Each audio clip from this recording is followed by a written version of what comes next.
Hello. Hi. Hi, everyone. We're going to do some writing today. You excited? I'm excited. Okay. We haven't done these in a while, and I think that's a real shame. How's everyone doing today? Hello. Let's see how long it lasts until the connection cuts out this time, eh? That's half the fun, is trying to get as much in as you can before it all goes... We'll find out. It's a mystery. Write a Doctor Who from scratch. Let's get started. So the way this works, for those of you who don't know, is we're going to write an episode of Doctor Who today. We're going to come up with an idea for a story. You guys are going to pick the Doctor. You guys are going to pick the companion. You guys are going to pick the monster, if there is a monster. You guys are going to pick the setting. And then we're going to just create a way. It should be a lot of fun. That's my co-star, my dog Luna. Hey girl, how's it going?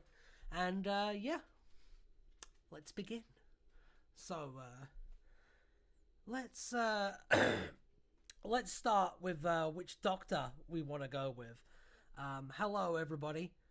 We did the second Doctor last time, and we did Ben and Polly, and we had I believe it was Wotan and a female Absorbaloff called Zorbina as the villains. So all of those things are off the table, basically. Sacrificial Lamb. I have 3 Doctor Who suggestions, as I mentioned last time as I was on stream. Okay.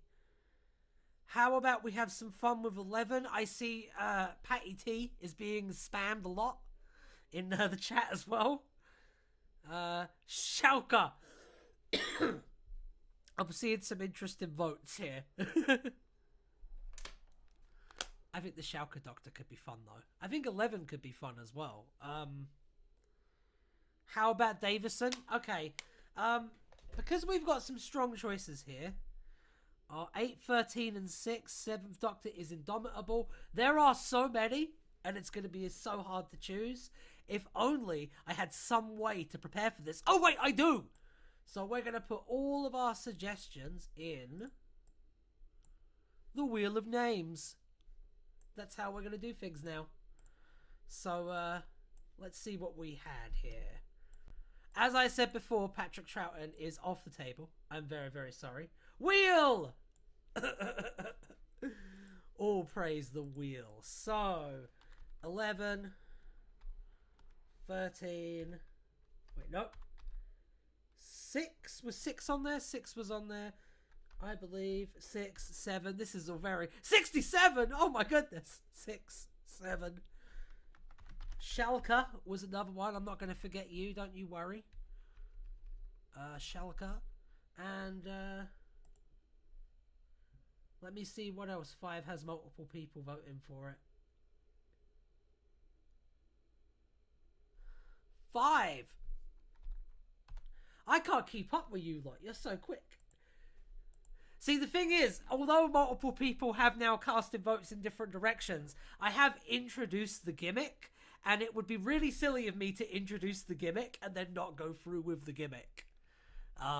So this is probably going to go down to random charts, if I work out how to even spin the wheel, which is the real mystery here. So, how do you even do that? Do you press enter? You don't press enter. This is off to a great start. Click to spin. Where's it gonna go? Where's it gonna go? Ooh.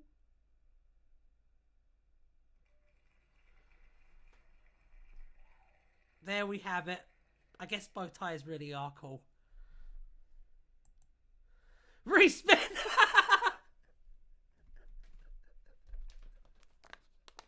The division already.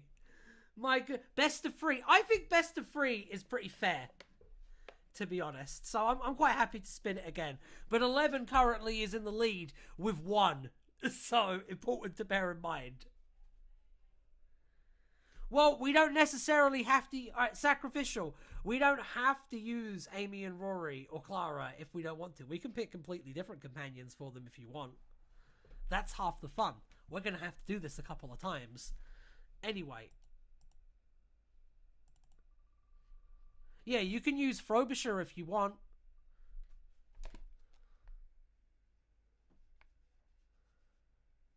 Yeah, you can use the Titan ones. Oh my god! Oh my god!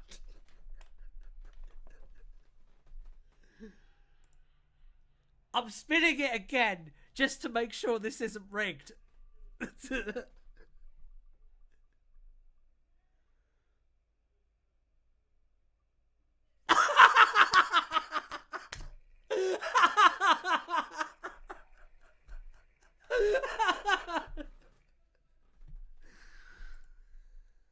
That was so suspenseful.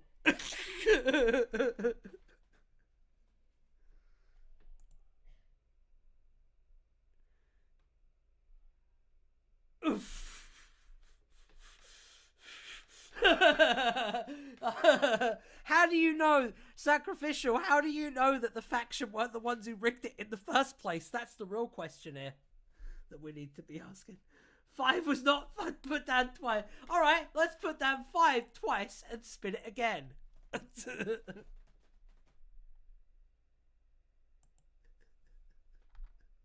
Watch it come out as 11 again.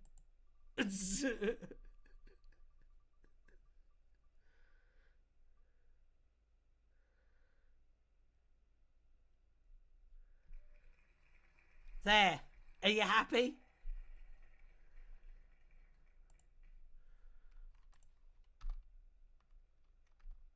We're doing the 11th Doctor.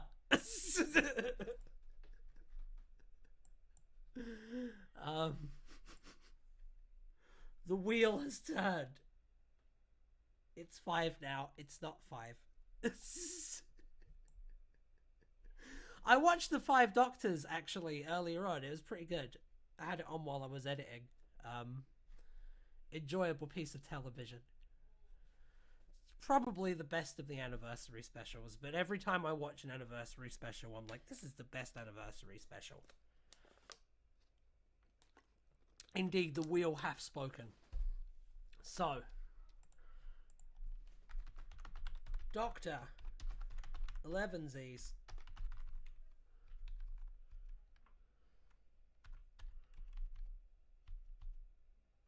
You can tell I'm a real writer because I can't spell.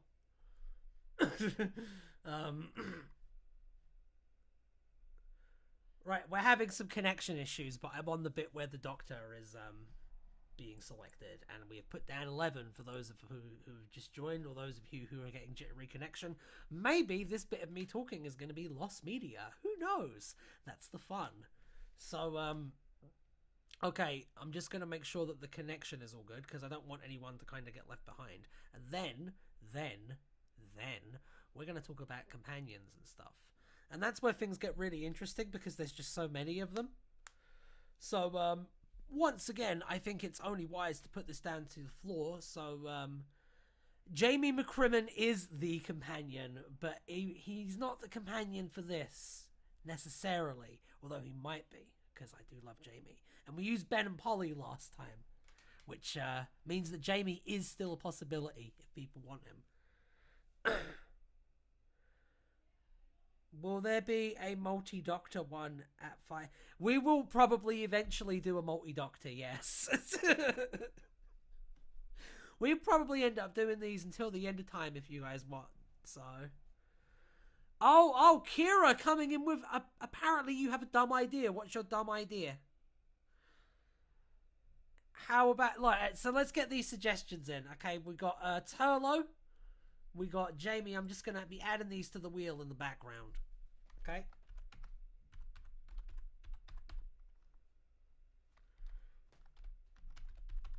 Someone said Nefertiti, I believe.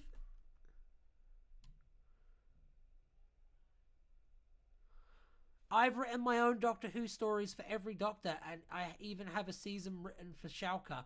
Well done, President Lemon. That's quite an achievement. Jamie was suggested. Susan was suggested. I appreciate how many classic heads there are in my audience, by the way. It's very heartwarming to see.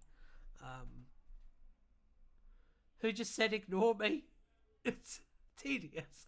How could I possibly ignore you? Come on, son. Alright, let's Let's see. I'm just rereading through the messages because there are so many. There are so many. I love you guys. You're the best. Nefertiti. I'm going to misspell it. But that's the outside of... That is now the one that I'm rooting for on the wheel, by the way. Did someone say Craig? Craig, Graham, and Frobisher. By the way, next week, Wednesday, we have a Frobisher video coming out. It should be pretty good. Currently editing that. Graham and Frobisher. Let's see what else we got. 4 random jet mail companions. Jamie Turlo, Craig, and Nardo. Tedious Milkshake. I'm writing my own historical story about the assassination of Archduke Franz Ferdinand, where the Doctor wants the plot to go ahead and Jamie loses his trust in the Doctor. Wow. You should do that. You should do that. Speaking as someone who has already done a story about the Doctor making the First World War happen in a slightly different way, they're fun. You should do it. Oh wait, almost forgot Charlie off class. Alright, I'm putting Charlie off class counts because that's an amazing choice. This wheel is a lot more packed than the previous one, let me tell you. Just you wait, peeps. What about the Absorbaloff? Isn't Frobisher off the... Frobisher is off the table! I forgot that we used him last time! Oh my goodness! That sneaky penguin! The greatest trick the penguin ever pulled was... I can't even finish the sentence because the penguin is that good at the mind control. Let's go. Thank you, the Traveller, for pointing that out. That would have been really embarrassing otherwise. Cheers. Ian and Barbara are possible, but they are also 2 separate people. So I'm putting them down as 2 separate people. Hang on, let me just show you the wheel as it stands now. You can watch it develop with me. 1 second. Plunk. Okay. Did I get your other 4? Charlie and Quill are both companions.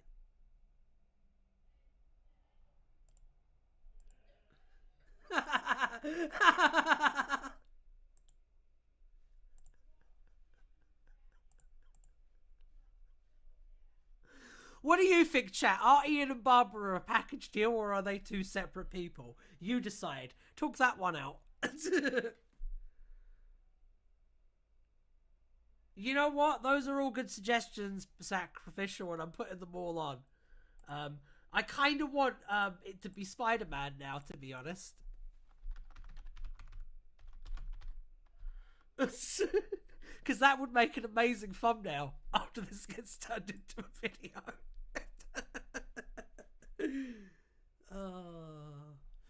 The Doctor. Okay. That does, if it does land on the Doctor though, that does mean that we have to vote on another Doctor again. So you might end up getting 5.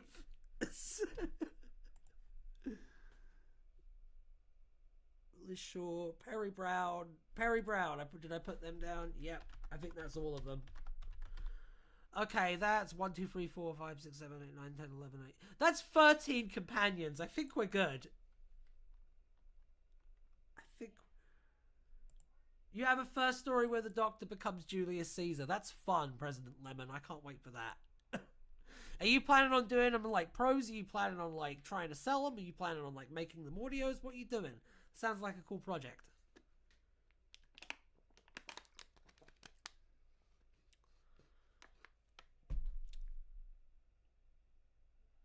Alright, Willy Wonka and Verity Lambert are both very solid choices, so I'm also putting those down.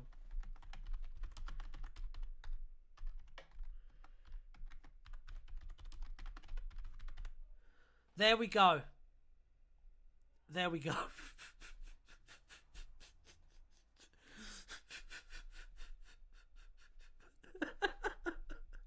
It's such a good wheel. So we're doing this one best of 3 as well, yeah? I missed the teenage... No, I didn't. No, I did not, actually.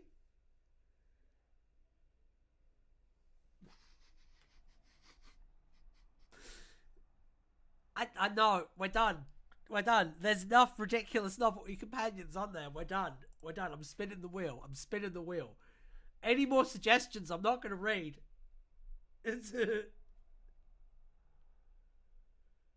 President Lemon, I'm trying to make some audios with friends, but so far it's just fun creative writing. Well, you know what? Making audios is tricky. It's tough, believe me, I know. But it's worth it. And it's an amazing creative endeavor, and I wish you the best of luck. And I hope one day to listen to them. That's what I have to say to that. So good luck, President Lemon. And we're about to spin the wheel! Oh, it goes, it's so quick and just...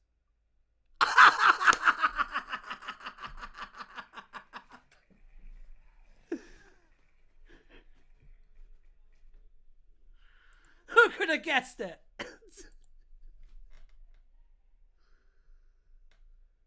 Oh, this is wonderful. All right, next.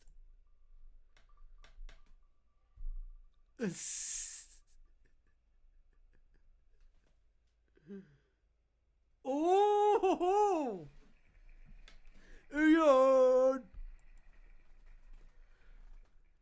We did say best of 3, right?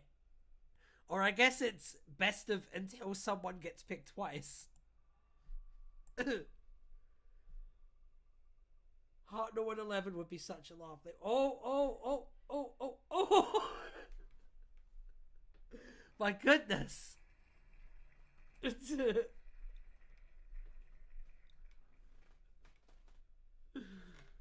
I kind of think Heart No 111 would be a bit of a laugh as well. The Doctor did win first spin, yes.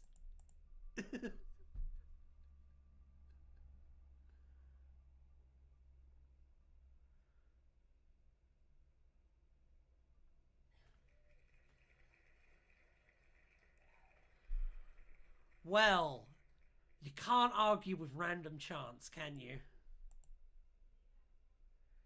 Why don't we just have 11 hanging out with the original TARDIS trio? Why don't we? Why don't we just have that? That seems to be where the universe is pointing us. I guess, tedious. I guess you got to have Ian and Barbara after all. Universe works in mysterious ways, eh? Okie dokie. It also means we don't have to do a wheel vote on which Doctor it is, so that's nice. Although I like the wheel votes. This is great. Big up to Who Designs for suggesting the wheel idea, by the way, off screen. That happened somewhere else. Let me see. Boom! Companions. Eon. Why did... Thanks.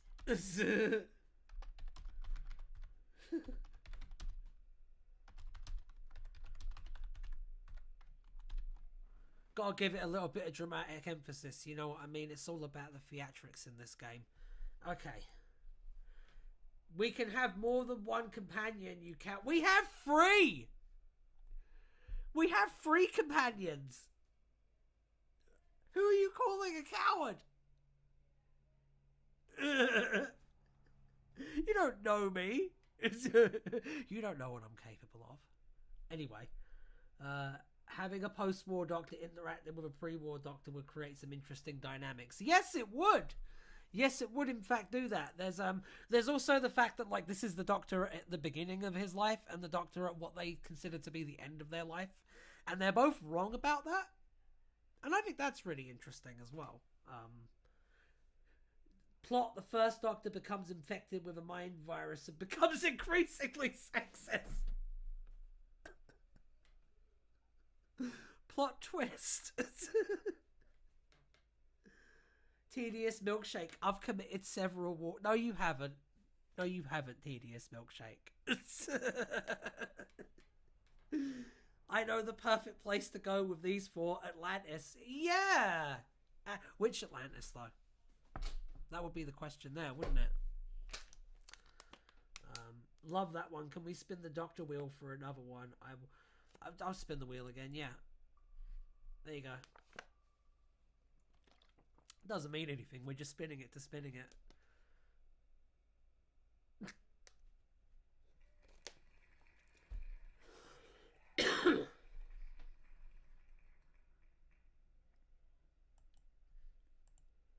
Time Lash Atlantis. Underwater Menace Atlantis. Time Lash Atlantis. Wait, while the story is still... Alright, you know what? You know what? We're going to put all 3 of them on there.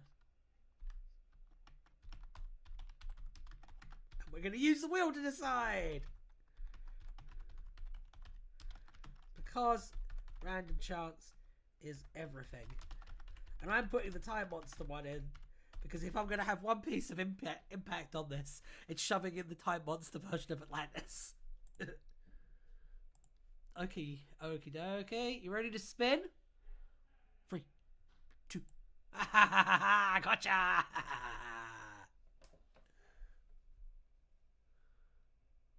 Oh my goodness. Yay! Best of 3 time. It might slip through my fingers. Let's find out.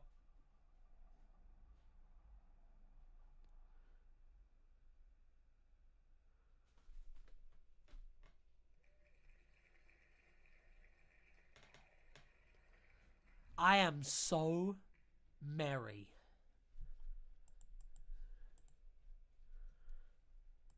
Okay, I'm glad that we've resolved that. So that's the setting.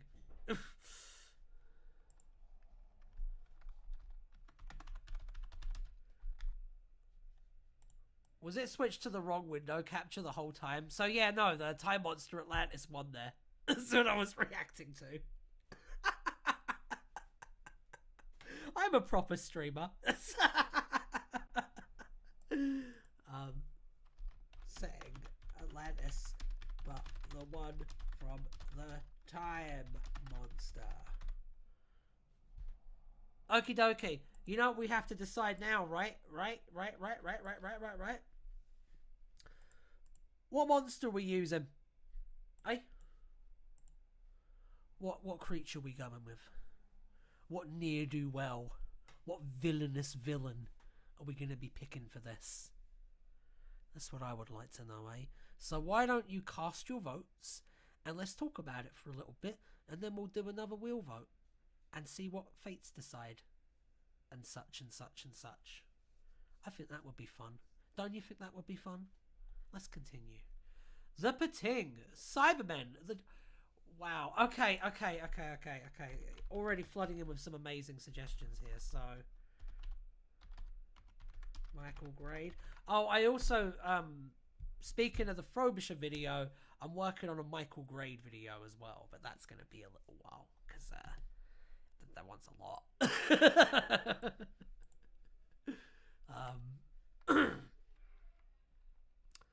My dad after 6... I'm not putting that in.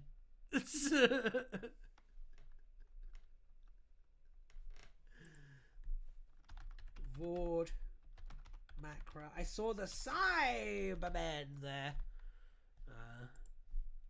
Oldie but a goldie. Sea Devils, Pating. Everybody should get a fair chance. Everybody should get a fair chance. Everybody should get a fair chance except for President Lemon's dad after 6 beers. Anyway, Spike off Buffy. Okay, there's our ringer for the evening. It's Spike off Buffy.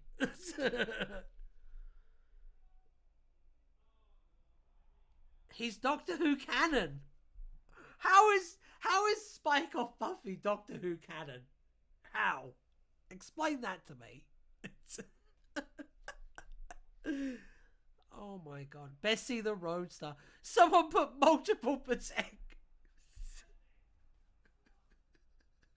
Yeah, James Cameron, he walks into a Hollywood boardroom. He writes the Saranga Conundrum, and then he writes an S at the end and just puts a $sign through it.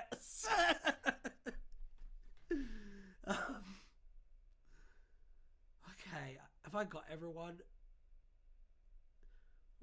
I'm not putting Teenage Mutant Ninja Turtles are not monsters, okay? They are pillars of the community and they are good citizens. How dare you come into this house with that slander? Anyway. By complete accident, they added him as a poet before the episode came out. Oh, that's wonderful. Amazon Prime. Oh, wait, they did that. Oh, snap. Yes, they did. This is not anarchy. This is a dictatorship. Get it right. Something Blue Audio. Okay. That's a good final suggestion. That's a good final suggestion for a Doctor Who monster candidate. This YouTube channel. The Doctors get attacked by a renegade copy of Times Champions. Listen to Times Champions, by the way, our 60th anniversary thing. I say listen, it's animated, because we do animated stuff now. We're cool like that. But yeah, check it out. It's really good. Watch it after this, like 4 times. And then watch it again. And then like and subscribe to the channel if you haven't. I've been streaming for, 26 minutes? I think I'm allowed to say that now. Right, let's spin the wheel. Spin.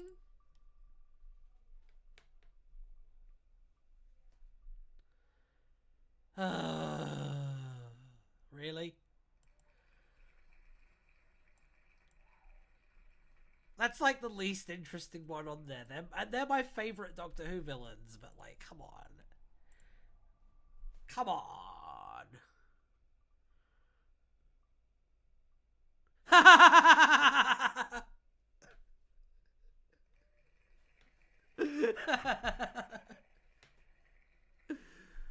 Oh, absolutely perfect.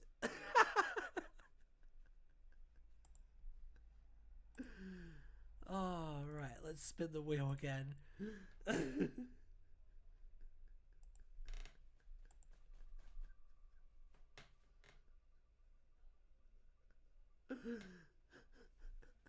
Oh no, we have to spin again.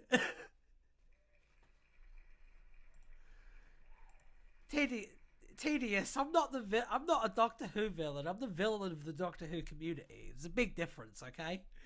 Let's keep going.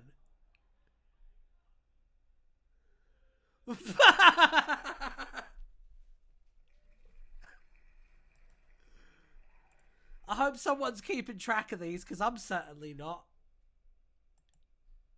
Yes, I am definitely the villain of this live stream.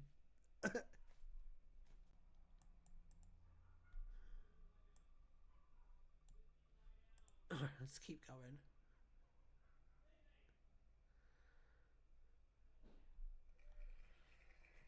Incredible. Absolutely incredible. Spin until you get what you want. I'm spinning until 2 pop up. Because it's meant to be best of 3. That's supposed to be the structure of this. But it has sadly fallen into, like, complete chaos. Why not Vord versus Cyberman? That would be really fun, actually.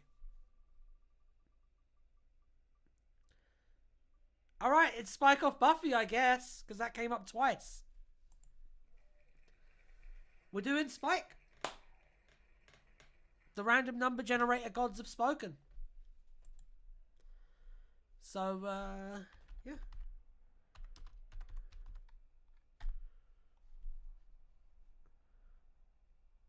I don't know who Spike off Buffy is. Who is Spike off Buffy, everyone? He's an anti-villain / anti-hero from the show Buffy and the Vampire Slayer. It's alright. It's hugely influential on New Who. It's pretty good. It's alright. Guy who made it's a real bad person. It's alright.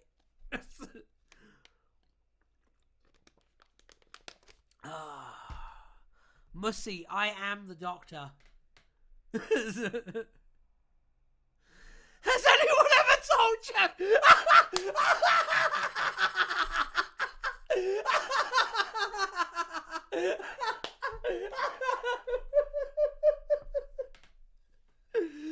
Has anyone ever told you you look like the good version of God, Ronnie?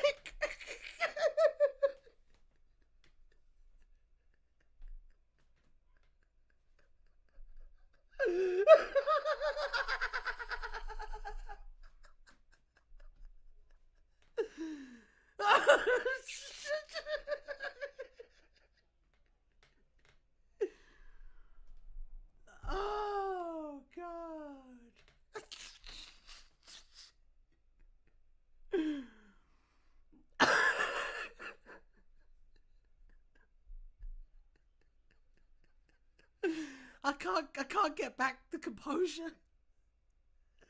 Oh God.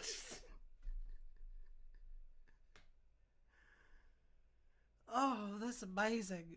That's amazing. Are people calling for another villain?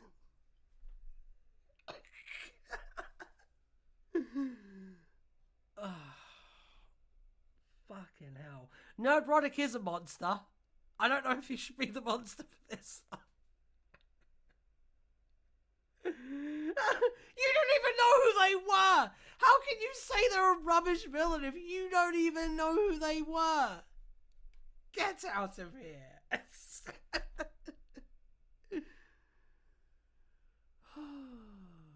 Okay, we can do another villain. But if Spike on Buffy lands twice, you're getting 2 Spike on Buffy from Buffy's. That's how it works, I'm afraid. Michael Grade.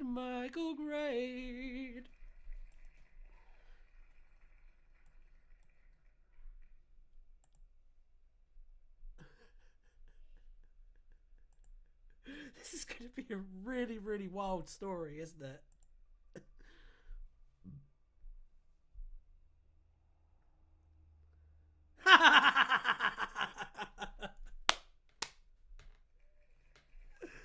It's down to the wire now.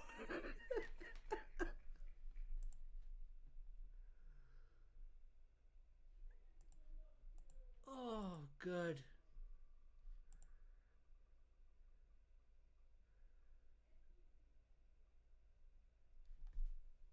Okay. The random number generator gods have decided the villains for this are going to be Spike from Buffy and Michael Grade. This is going to be a good one. And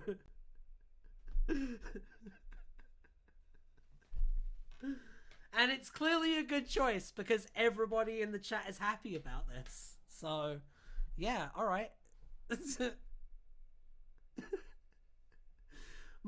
Traveller, who is Michael Grade? Michael Grade is the dude who got classic Doctor Who cancelled. Michael Grade is the big bad villain of Doctor Who. He's the real villain of Doctor Who. You know what I'm saying? The absolute state of this story already. Hey! I can make it work, okay? You watch me. It's...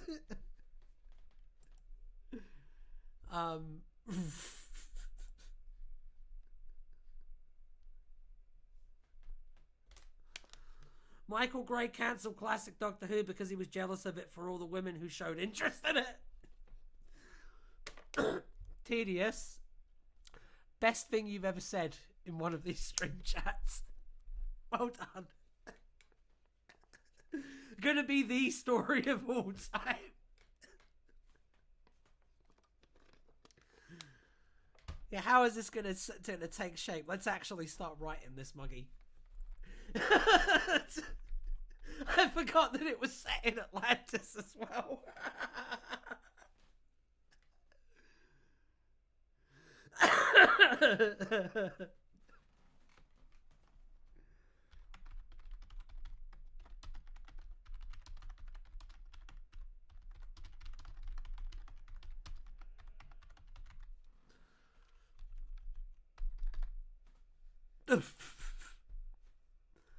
We are, I'm going to show you where the document's at right now. That's what we've got. That's what we have to do. So, thanks, guys.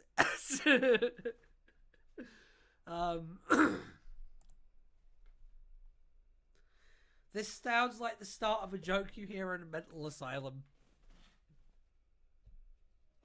There's nothing funny about that. I've got mental problems and I'm terrible at comedy. So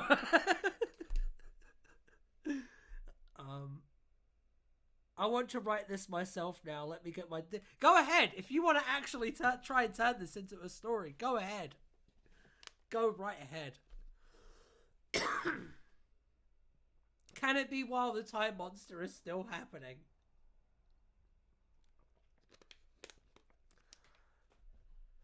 You're like the Joker for real. There's just a lot to laugh about in life, you know? And I mean, if I'm not laughing, I'm crying, so I'd rather be laughing. You dig? You dig. Can we not have Michael Gray be magic, just a regular BBC producer who hates Colin? Okay. I know what we should do. Okay. I know how we can make all of this work. I know how we can make all of it like line up logically and also deliver a satisfying story that's got some themes to it. Maybe Michael Gray could be a high-level reality warper like the Toymaker, but he uses us mere mortals to tell stories to entertain him. So here's the thing. A regular BBC presenter, in the real world, the producer, sorry, forgive me, I'm very stupid. A regular BBC producer, I did it again, how embarrassing. A regular BBC producer tries to do this, right? They are a reality warping, like godlike entity from the perspective of the fictional characters in Doctor Who, right? So, that's an idea that you could play with. Can we do more spinners for side character ideas? I don't know. I kind of think that we have enough random elements in this that need to be like strung together. My basic idea is, I mean, you do like a Land of Fiction thing. Michael Grade has like a Land of Fiction induced daydream where he has to deal with all of this nonsense, and Spike from Buffy is also there. And that's why he decides to cancel Doctor Who, which, I mean, to be honest, at that point, who can blame him? You know what I'm saying?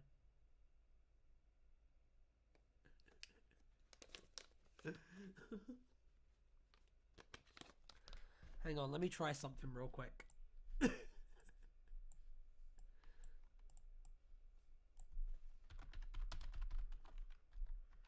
1 second. It's gonna be worth it, I promise.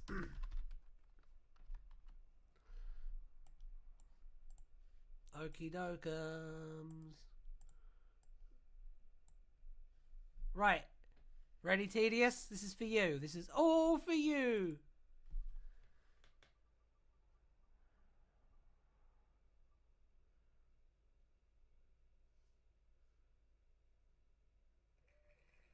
There you go. There you go. We're all good now. You won. Everybody won. Nobody won.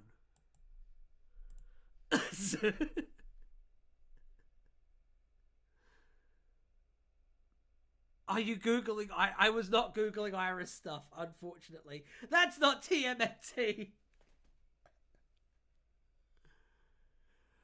Michael Grade wakes up inside his confession jar where he must defeat what he despises most. No, I got it. Spike is the harbinger of television to come. Spike is the future. Because, I mean, Buffy was inspired partly by, like Doctor Who was, like, partly influenced by Buffy, like, when it came back in 2005. So that would be a fun, like, meta twist. A fucking confession dial.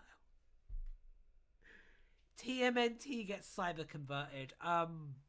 No. Then getting shot. You guys are the best. You guys are the absolute best. So, have you ever heard the analogy about monkeys and typewriters? Because the more I do these, the more I think that can't possibly be true. It's like we're gonna do multiple ones of these, and they're always going to be made up of these like meme suggestions, and then eventually, we're gonna write the next Heaven Sent. But there's gonna be a lot of trial and error, and a lot of questing along the way. And it's important to remember that when you lose hope, you know what I mean? That at the end of the day, we are all just questing. We're all on that journey, and we're all trying to find the right path in life. And right now, I'm really not sure what the right path in life is. Because on the one hand, like, I have a desire as a writer to tell a good story and to tell a cohesive story and to tell a dramatically satisfying story. But on the other hand, I am looking at this, okay? And, how do you make this work? Right? Like, I mean, it's all very good, like, making funny meme suggestions. It's all very good, like, trying to be clever, trying to be fucking clever, you know what I mean? But, like, now we have to actually make this work. So how are we going to do that? You feel me? What sounds like super typical cyber... Something sounds like typical Cybermen with extra steps. What? Remember the cult TV essay? It's Lawrence's deal. Remember how he disliked all the story elements we voted on? Ugh. Cybermen squared. The Cybermen get cyber-confined. We need an adventure in space and time type scene where Michael Gray looks at the future of television and sees Spike.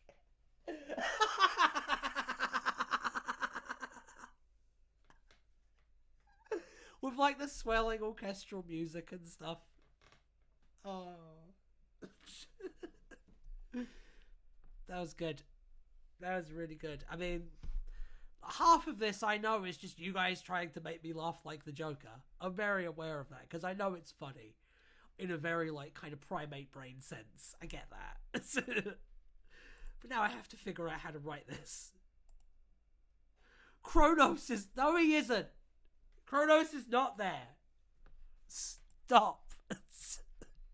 Please stop. Okay. Let's actually talk about plot ideas now. Let's get serious here. Serious face, Ryan. There's a lot of different kind of plot types that you could do here. I kind of feel like because there's so many different disparate elements to this, you kind of need an idea that's as simple and effective as possible to like wrap all of this around.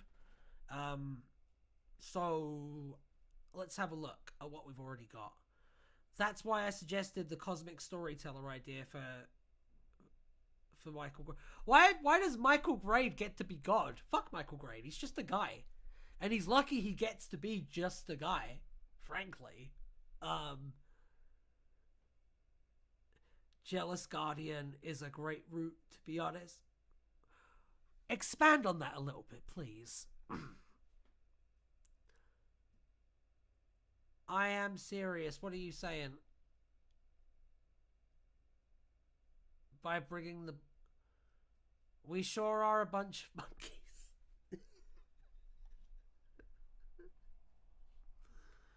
Grade managed Ocado for a while, so perhaps we begin in an Ocado warehouse before we pan out to reveal that the Ocado is in Atlantis. That's actually a good idea. Huh.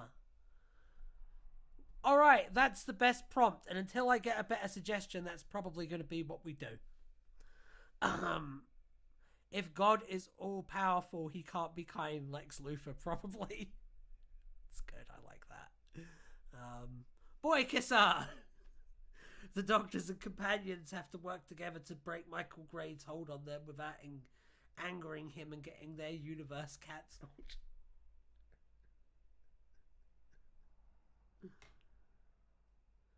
Michael Grade is so powerful, he's the reason the 7th Doctor got shoot. You know what isn't a good idea? This live stream was a fantastic idea.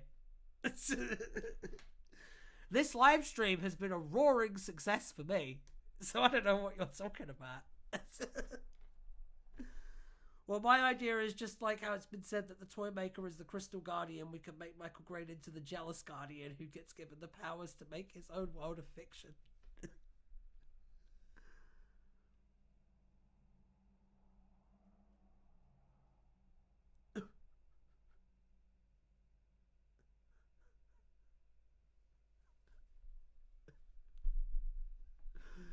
I like how I did a whole spiel about like, can we get some like real like plot suggestions?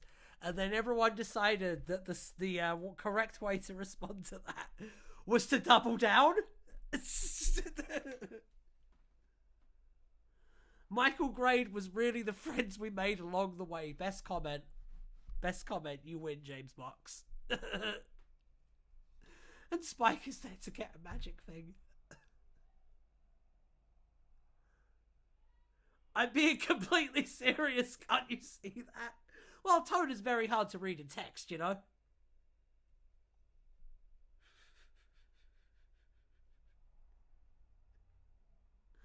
Okay. Okay. So, I like the idea of, I'm gonna pitch something to you. I'm gonna do a little pitchy poo, okay? I think the Ocado warehouse thing might be a little bit too insider referencey, but what if, okay, like Swiftbird suggested, right?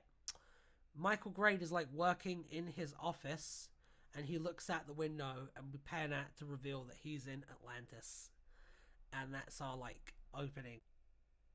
It's simple and impactful. Basically, it begs the viewer to discover.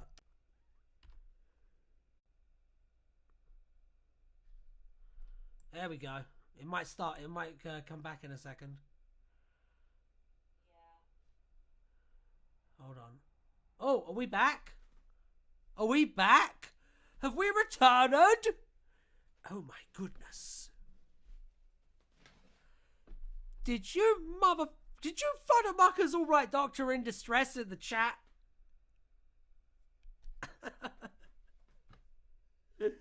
Hi everybody. I'm sorry about that. A Sasquatch almost got me, but I killed it, so it's fine. Don't ask to see the body, I won't let you. Right, let's get back on with this, yeah? Okie dokie. So we have a really good opening hook. I will be karaokeing to this.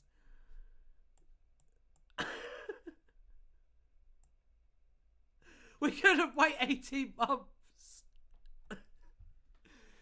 I'm sorry if the audio is still glitching, by the way. A Yeti! Are you sure it wasn't just a hit? It might have been. It might have been. I might have just done a murder in Minecraft. Michael Grade is not a Yeti. You're getting your wires crossed. That was a callback to a joke I did a minute ago. Go back and watch that at the end of this stream if you want. I don't know. It wasn't a Sasquatch. You were attacked by Michael Grade. Right, it's working. Oh, good. Good. We're back on track. Okay. All right, let's keep going with the last 10 minutes of the stream, and then we will probably continue this next week. Oh no! Oh no!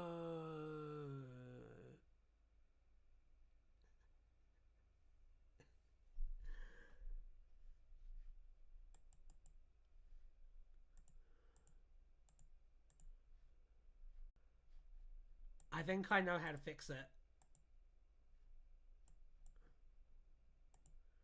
We'll see in a second.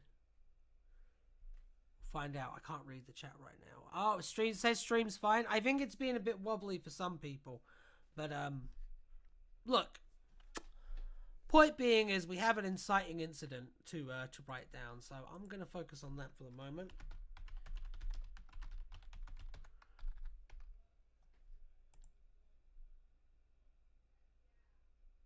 Have I been 3 doctors? It's the BBC. They're trying to take us down. Well, you can't take me down. No one can stop me. No one. I'm back. I'm back. All I hear is his laugh.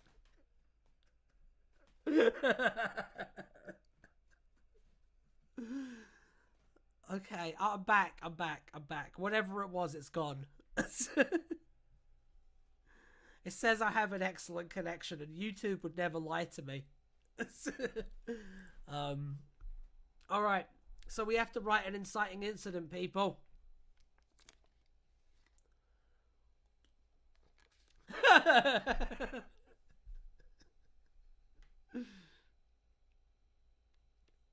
That is very accurate, Mussy. If I make my own version of this idea, how do I send it to you? By carrier pigeon? No, I have I had Twitter. I think it's something blue audio. Um, I have a Discord. I guess carrier pigeon is actually the best way. No, yt.somethingblue@gmail.com. Send it to that if you want. That's our main email address. Sorry, I don't know why I forgot that for a second. Yeah, we have an email. Michael Gray gets his hands on a time machine. Michael Gray gets his hands on Barbara. Fuck's sake. Okay. He is shot and killed instantly. Right. Not in Minecraft. So yeah, inciting incident time, peeps.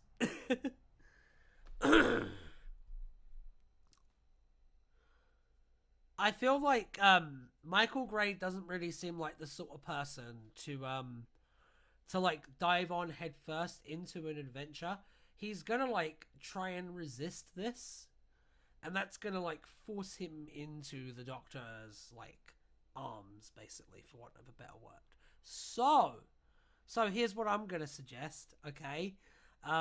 Before Michael Grade can get his like bearings, Michael Grade is the opening kill. But there's only 5 characters in this. You can't have him be the opening kill. You have the pre-title teaser, then you have the title sequence, which goes here, right? Like that, just like that. And then inciting incident. This is what I'm gonna pitch. Michael Grade is menaced by Spike off Buffy.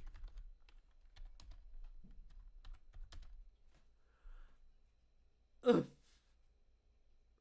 Surely Michael Grade, Destroyer of Worlds is a worthy... Michael Grade, Destroyer of Worlds is absolutely a worthy title. I'm putting that down.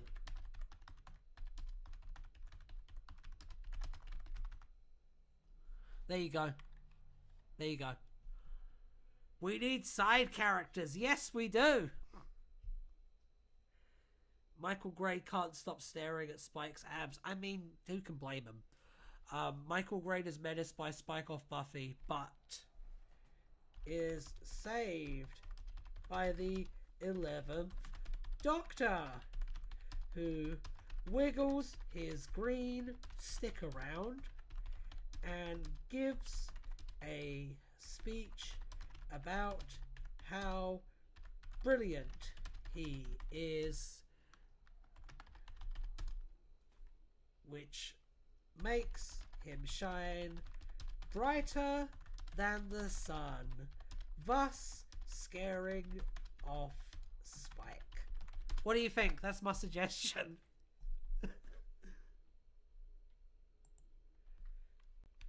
His green stick, his green wiggly stick. I don't know. I don't watch Doctor Who.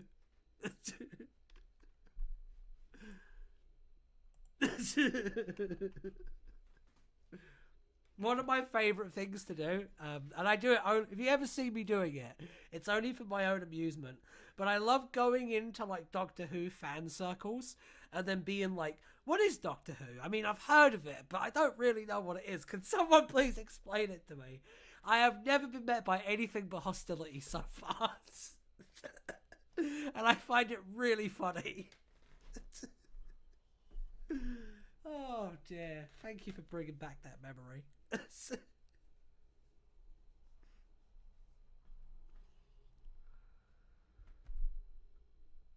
Side character idea, Bentham, but it's never elaborated on why he's there. Oh, is this who I am now? Having saved Grade, the 11th Doctor begins to fade away.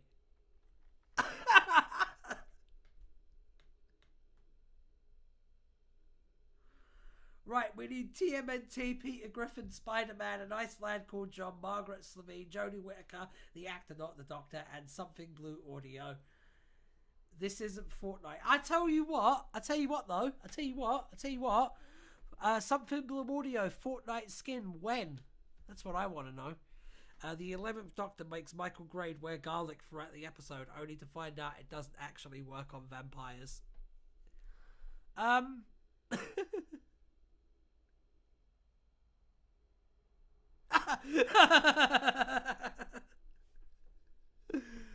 Okay, you made me vomit from comedy. I do my best.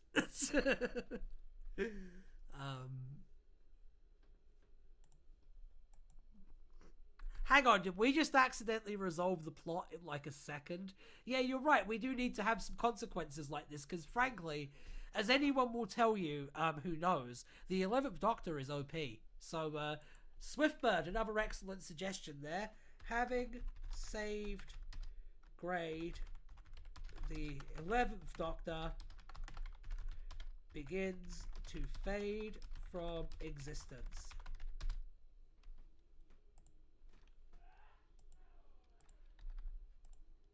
There we go. Scroll down, please. No. I have scrolled down. There you go. Tell me the name of the man who isn't going to die today. Michael Grade. My mate name is Michael Grade.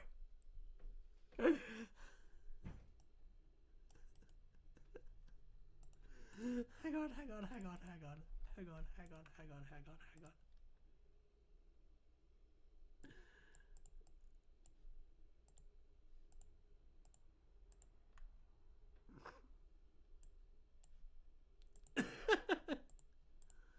That is so funny that it's going in.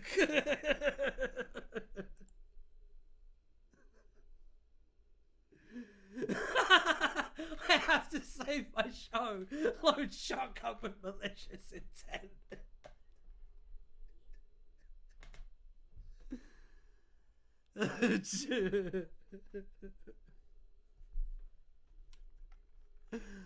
Oh dear. My description of Doctor Who, space wizard in a Pootaloo who often steals young women and traumatizes them via interactions with often human-looking aliens. Yeah, that's a pretty accurate description of Doctor Who.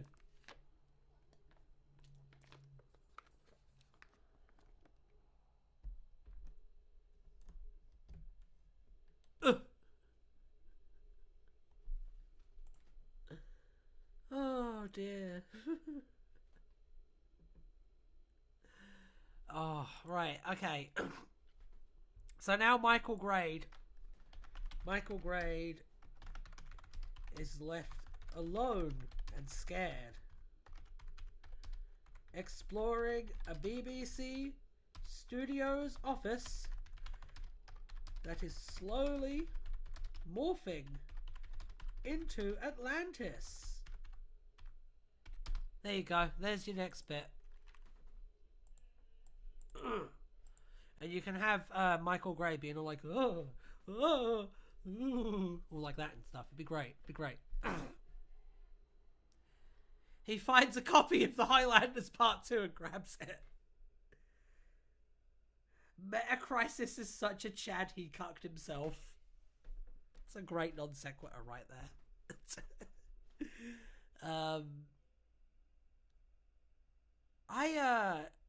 It'd be great.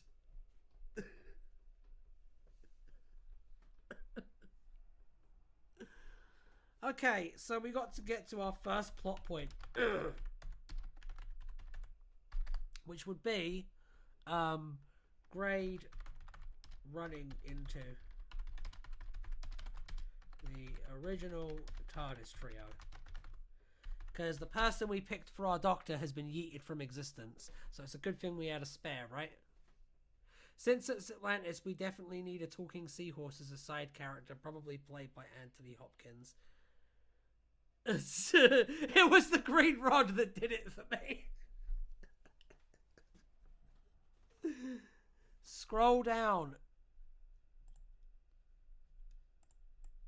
Wait a second. Wait just a second. There. I've done it. That should be with you momentarily. There you go. I'm sorry, Tedious. I'm sorry. I'm so sorry. I'm so sorry. Okay, one more plot point. One more plot point. How the green stick was uranium, not a screwdriver. How are we gonna have the Doctor and the Ian and the Barbara? How are we gonna have the Doctor and the Ian and the Barbara meet the Michael Grade? What's the meet cute going to be? Give me some pictures. This will be the last game before the stream packs up. We're technically already running over time, but we had some technical difficulties and I'm trying to make up for it. So, how does Michael Grade meet the Doctor, Ian, and Barbara?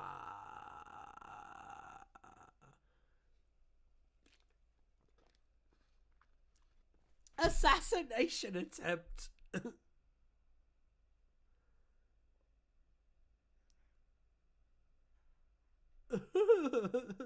I'm really sorry that I almost killed you, Sacrificial. I was like, oh, this is a good pithy joke. I've had my work, I've had my video work described before as being punched in the face by jokes, and I try to keep that up as much as I can. A Scooby-Doo like scene when they're in and out of doors. I like that. I think that's I feel like that's what's happened after they meet, but that also should definitely be in there. So I'm actually going to put that as a pinch point. That happens after the first plot point.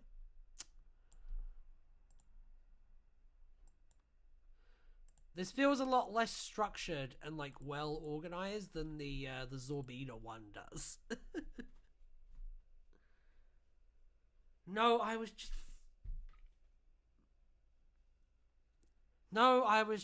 I'm not even going to read that. No, I was just rammed in the mouth of them. Well done, Sacrificial. You almost got me there.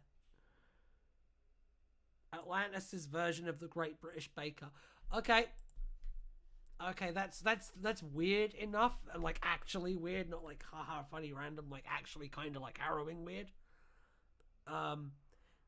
Yeah, this sounds like something written by a toddler written on LSD. Yeah, something blue, perhaps?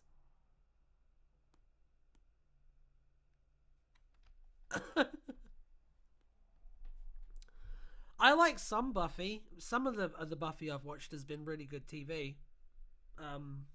So you're in good hands there. The judge.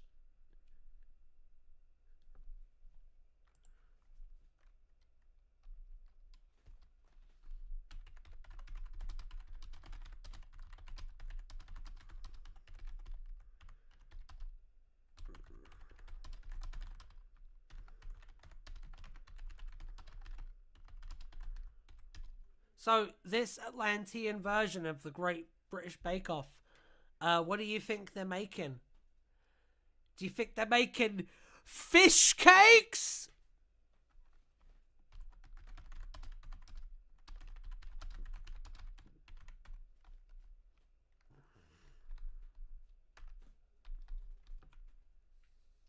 We've definitely made progress. You don't even bake. You don't bake fish cakes.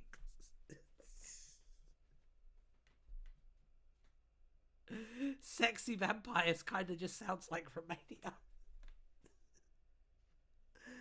They're Bruce Simmons. With the good there. But then the TARDIS trio try to bake Michael Grade. So he runs away, leading to bloop, bloop, bloop, bloop, bloop, bloop, bloop, bloop, bloop.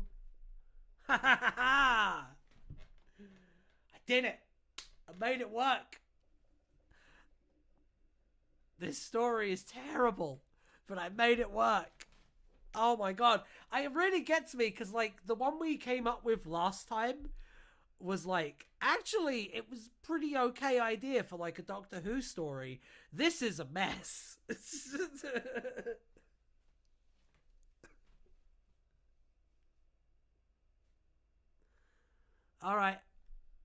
no. He is the evil host. Alright.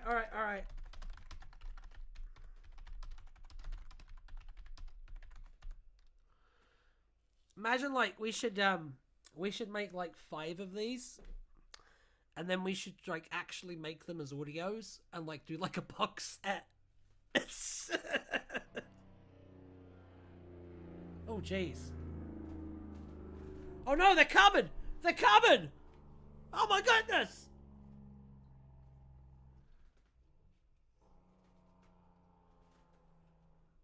A truck just drove past, and I think it's something was scraping on the ground.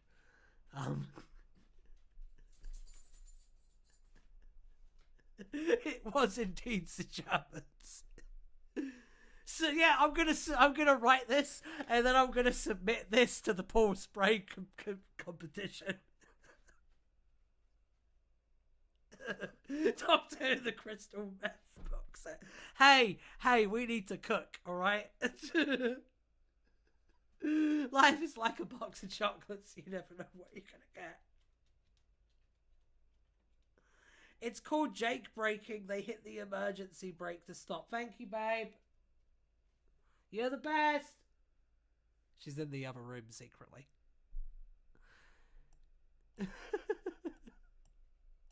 Hey.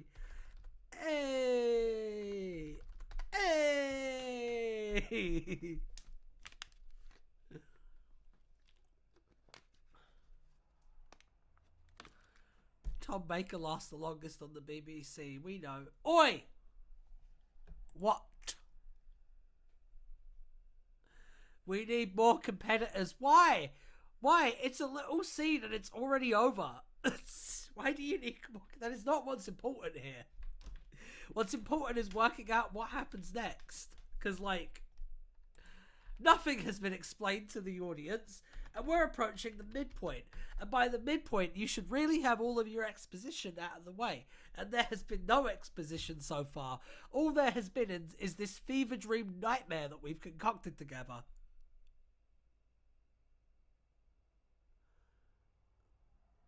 What if the Candyman makes him realise he's not in a BBC?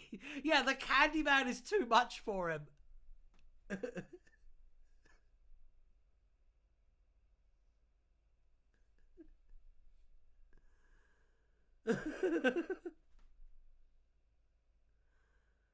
The Bake-Off competitors are apparently the most important thing to everyone. I will never understand you people.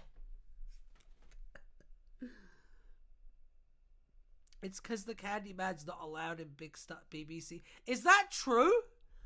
Is that like a real thing?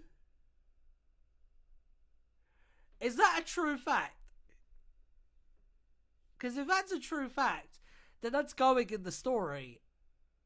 I will trust you for now. I will trust you for now because I don't want to mess up the stream by Googling it. And then messing the pacing up. So,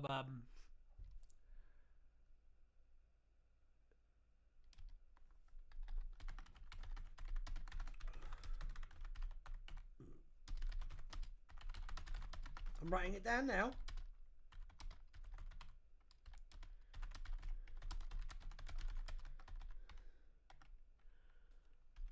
I think that's really funny as well because, like, all of the stuff that's happened, like, before this, hadn't tipped him off to him being in a weird environment. But then this is the thing that does it. That's what I really like about this.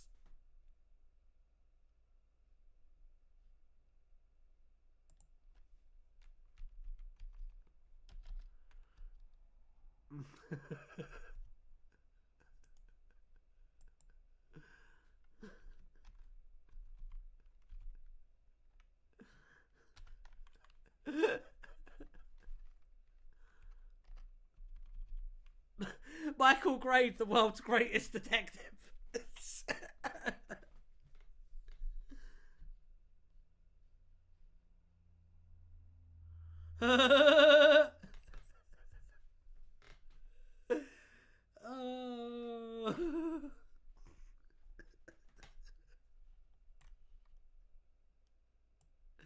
Michael brain activates the third impact.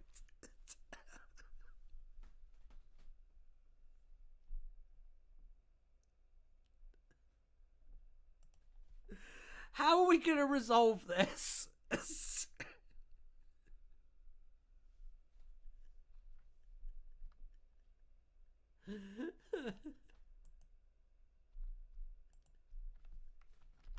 You know what? Screw you.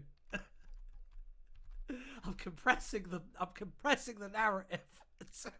That's the midpoint now. Because this has to end at some point. So, I like the Grey tries one of the baked fish cakes and enters a hallucination. That's good. That's good. See, like, I'm actually gonna get to work and try and make this work now, okay? So Grey tries one of the baked kits back and enters a hallucinogenic experience. Plot twist, he wakes up in a bog standard BBC office. Answer, Michael has been just hallucinating in his office. Yeah, that's kind of the angle that I'm hoping to, like, get from this, to be honest. Is, looks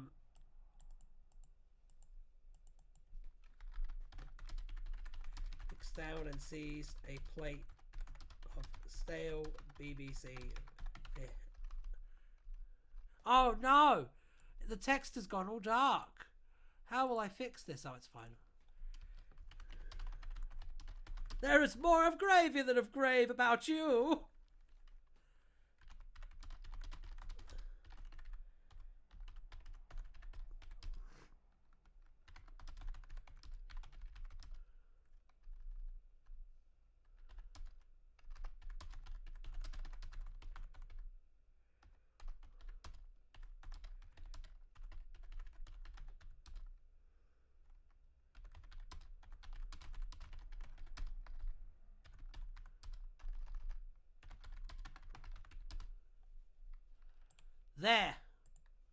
There's your story. You happy?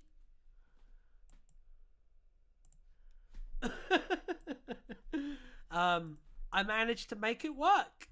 It's even kind of thematic now. Sort of. Kinda. If you squint a little bit. If you get really, really generous and charitable with how you decide to interpret the events that have taken on. I think what I like about this, looking at it from, like, beginning to end, you know, looking at it from arsehole to breakfast time, is it does have the sew and butt rule that I think we talked about the last time we did one of these.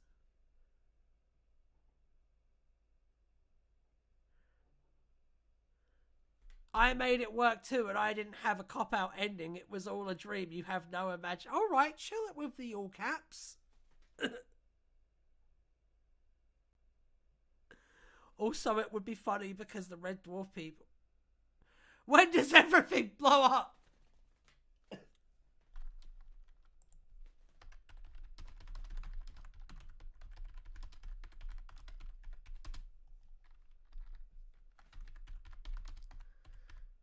All right.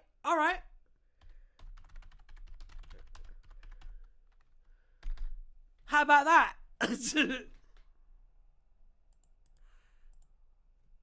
You know what? My ending would probably just be a regular Doctor Who ending, too sacrificial. I generally like to write fairly normal Doctor Who stories with fairly normal stakes and stuff.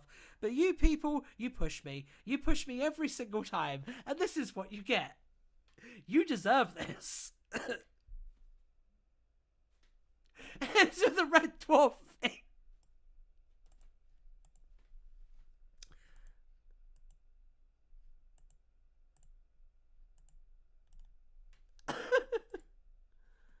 Not enough explosions, yeah.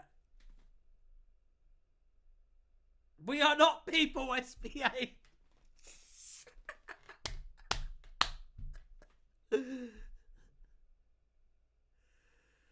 No, it was not mostly your fault. It was mostly my fault for allowing this to continue. Oh, ends on a cold open that has no relation to the story or the next story in the box set. Shade thrown. Shade thrown.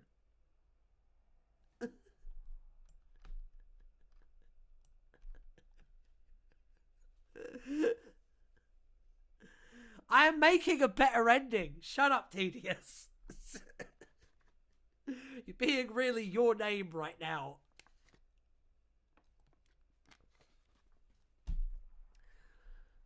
I don't know. I do like it.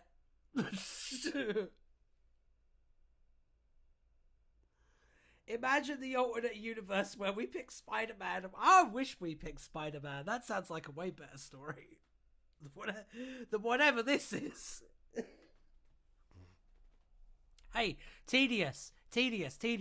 Why don't you suggest a better ending?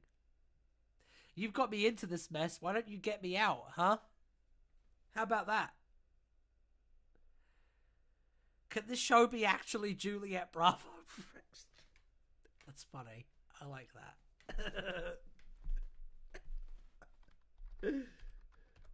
I think my favorite was this one, though.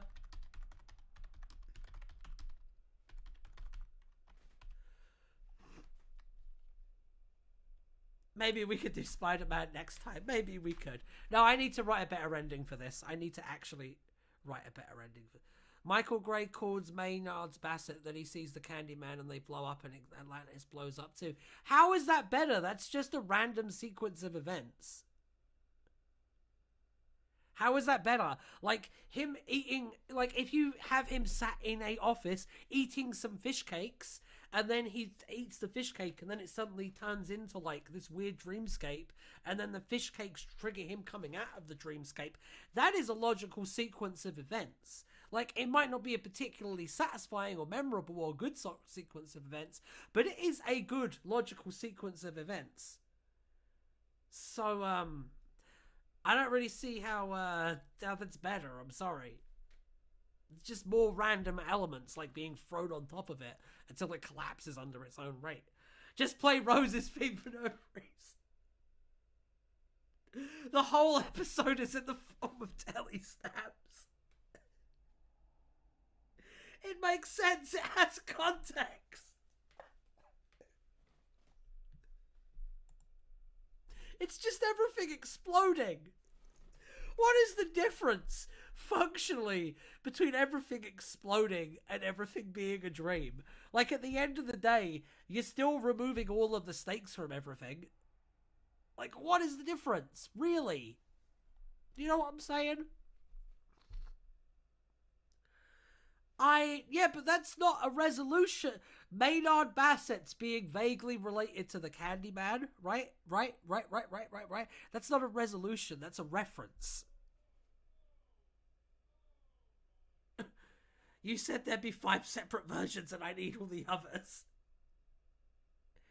It was all a dream. That's why you go back and you put in foreshadowing after you finish the first outline.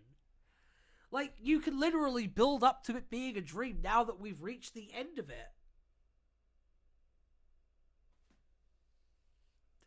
I feel like that's actually way more, like, legit to be annoyed at the fact that Boy Kisser isn't in this than the fact that, like, this ended up being a dream. Because there was no way for it not to be a dream. Because that's what you'd handed me.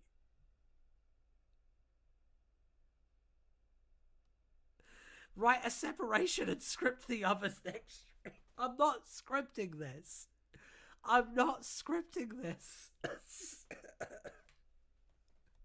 If someone else wants to do it, if someone else wants to have a go, I will happily send them the outline. It's set in an alternate universe where this makes sense.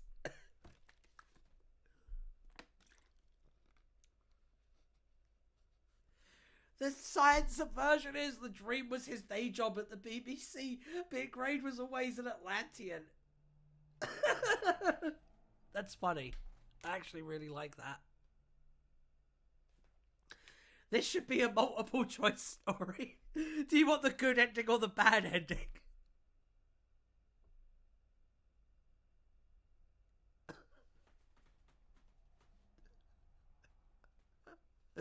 I will point out that everyone seems to be okay with the ending except you, and you are screaming in all caps, so maybe take a breath. That would be my suggestion here.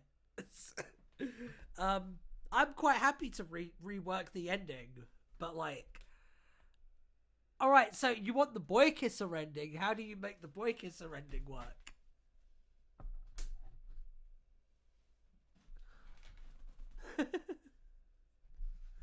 Yeah, go ahead.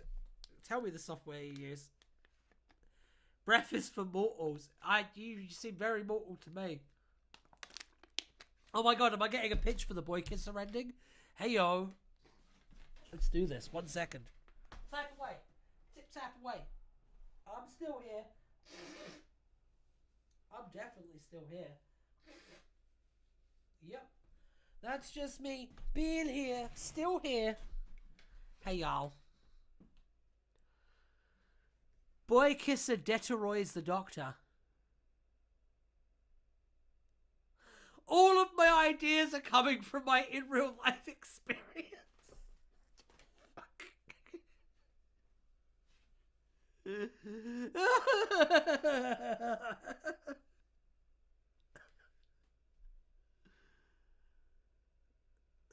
Michael Grade was secretly a boy kisser all along, not the boy kisser.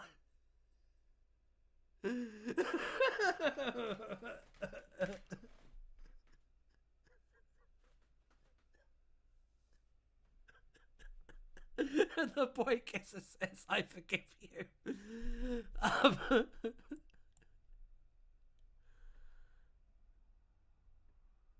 They start kissing and then everything blows up. Those boys are kissing.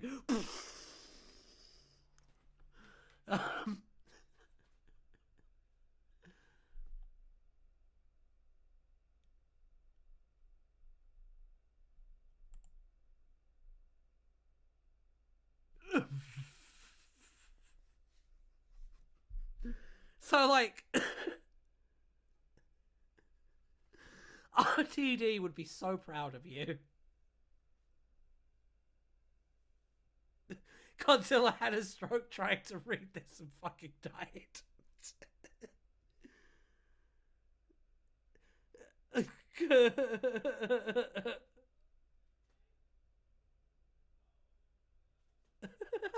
Michael Grade sees the doctor and his natural instinct kicks in.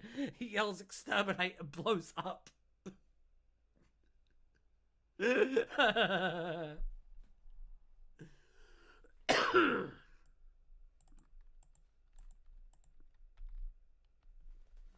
Okay, I've got a really good idea for a really depressing ending.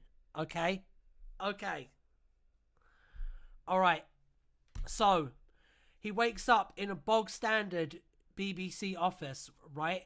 But then the 11th Doctor, Spike from Buffy, and the First Doctor all appear to him because they actually all represent different polar ends of his subconscious, and they're all trying to warn him of something, that the world will end in the same way that Atlantis did in the ancient times if the choice he makes in the meeting that he's about to have is the wrong one. Then he wakes up. There's your ending. Because Michael Gray cancelled Doctor Who, we are in the bad timeline. There you go. I'm writing it down.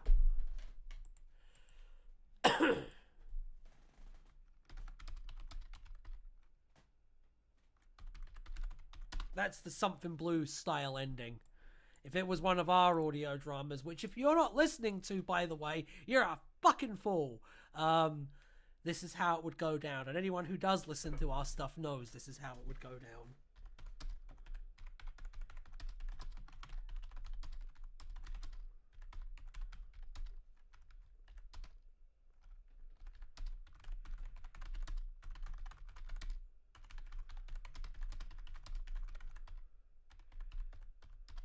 And here's the fun thing. You know the thing that would make this possible in a dream? Interstitial time! So it fucking ties up with the time monster as well. Brilliant. He is confronted by specters of Spike 11 and 1Z, who all represent different aspects of his personality across the polar reaches of his mind. It's Freudian trio. It's a very simple thing. We use it in the Free Noras animated version of the Free Noras coming next week, by the way. Across the polar reaches of his mind. It's good. Felicia's amazing in it. Felicia is absolutely amazing in it, actually. 11 and 1 zeros represent different aspects of his personality across the polar reaches of his mind. They are trying to warn him that a decision he makes in the near future could unravel the fate of all Earth. Before he can respond, he awakens in his real office. He looks down and sees a plate of stale BBC fish cakes and dismisses it as a hallucination. He gets a call about the renewal of a BBC. There we go. There we go. I took the "it was all a dream" ending and I made it work. So that we actually reached the end of the story. That's amazing. Before we wrap this up, I just want to say, on Saturday, the first episode of our new animated series, Doctor Who Memento Mori, is going to be dropping, The Night of Orcadia. It's a fun adventure with an original monster set in the witch trials, and should be a good time. Should be a really good time. Please check it out, and I may end up doing a little something straight after it comes out. We'll see. But yeah.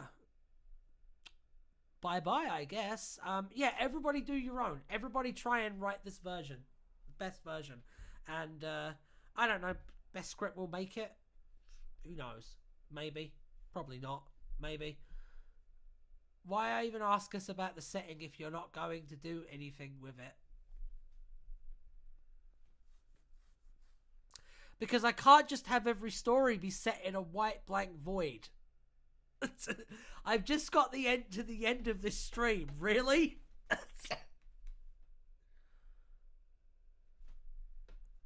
Alright, what about Atlantis? That's a good note to end this stream on. I mean, if like I said before, I mean, this cosmic interaction would only be possible from interstitial time, and interstitial time as a concept was first introduced in the Time Monster, so it does actually relate to Atlantis on like a broader level, and also the fall of the civilization of our civilization of the real world that we live in, that's fast coming because of like climate change and stuff. That relates directly to Atlantis on a thematic sense, so it does relate actually. And on that note, bye. Oh, I pressed the wrong button. This is the right one. Bye.